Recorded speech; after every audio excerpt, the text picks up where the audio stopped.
Hello everybody, my name is Eduardo Naya and I will talk about solar pump and distiller. Well, I hope you like my video. A solar pump is a solar energy collector, generally fairly large in size, that looks like a pond.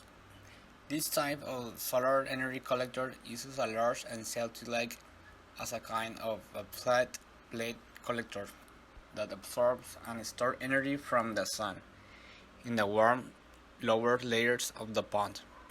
These ponds can be natural or man-made, but generally speaking, the solar ponds are in operation today are artificial.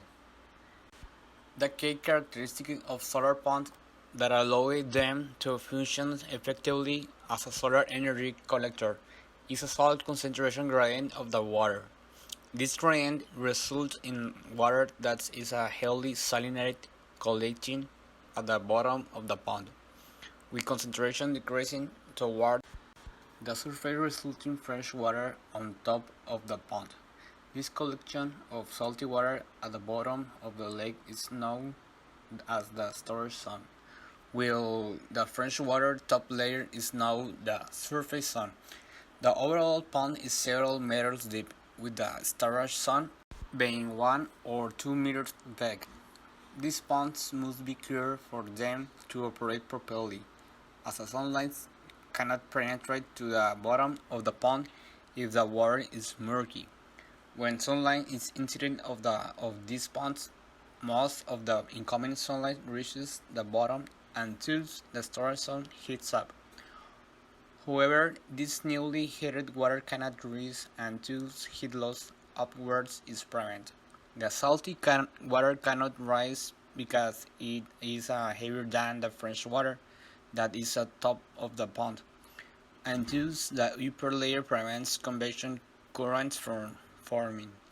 Because of this, the top layer of the pond acts as a type of insulating blanket, and the main heat loss process from the storage zone is stopped. Without loss of heat, the bottom of the pond is warmed to extremely high temperatures. It can reach about 90 degrees Celsius if the pond is being used to generate electricity. This temperature is high enough to initiate and run an organic drinking cycle. Benefits and drawbacks.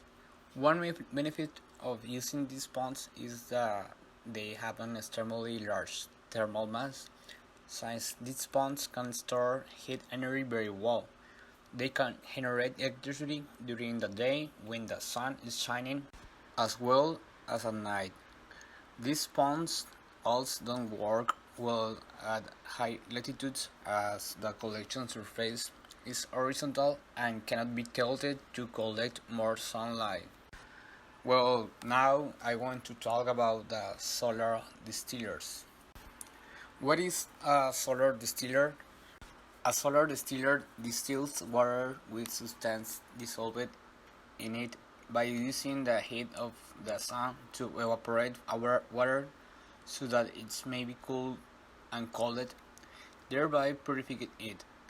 They are used in areas where drinking water is unable, so that clean water is obtained from dirty water or for plants by exposing them to sunlight. What is a solar water distillation?